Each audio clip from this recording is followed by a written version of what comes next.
আসসালামু আলাইকুম প্রিয় দর্শক, আমি রুমানা রান্না বান্না চ্যানেল থেকে। প্রতিদিন আমি আপনাদের রান্না করে দেখাই। আজকে রান্না করে দেখাবে আমার রান্নার চ্যানেলের খুব বড় একজন ভক্ত এবং আমার রান্নার গ্রুপের সক্রিয় সদস্য মুন্না ভাই। ইউটিউবের জনপ্রিয় রন্ধনশিল্পী রুমানা আজাদ আর নেই। বাংলা ইউটিউব রন্ধন জগতের এক যুগের অবসান ঘটল। লিভার ক্যান্সারের সাথে দীর্ঘ লড়াই শেষে বিদায় নিয়েছেন দেশের অন্যতম জনপ্রিয় রন্ধনশিল্পী এবং রান্না বান্নার রুমানা আজাদ। একটি বেসরকারি হাসপাতালে চিকিৎসাধীন অবস্থায় তিনি শেষ নিঃশ্বাস ত্যাগ করেছেন।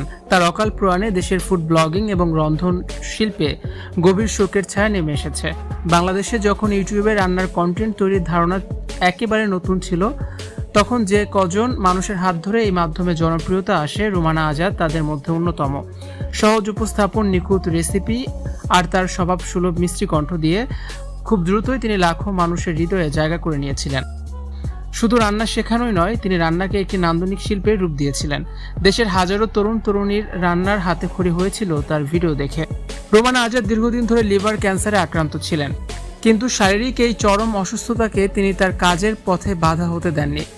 মরণব্যাধি ক্যান্সারের তীব্র যন্ত্রণা আড়াল করে সবসময় হাসি মুখে ক্যামেরার সামনে দাঁড়াতেন তিনি। নিয়মিত উপহার দিতেন নতুন নতুন রেসিপি। স্ক্রিনে তার সেই চেনা হাসি আর প্রাণবন্ত উপস্থিতি দর্শকেরা কখনো টেরি পাননি যে তিনি ক্যান্সারে আক্রান্ত।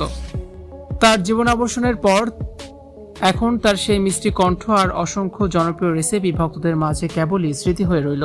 সামাজিক যোগাযোগ মাধ্যমে তার অনুসারী ও সহকর্মীরা গভীর শোক প্রকাশ করছেন। অনেকেই বলছেন শুধু একজন রন্ধনশিল্পীই ছিলেন না, বরং তিনি ছিলেন লাখো মানুষের অনুপ্রেরণা, যিনি শেষ পর্যন্ত জীবনের জয়গান গেয়ে গেছেন।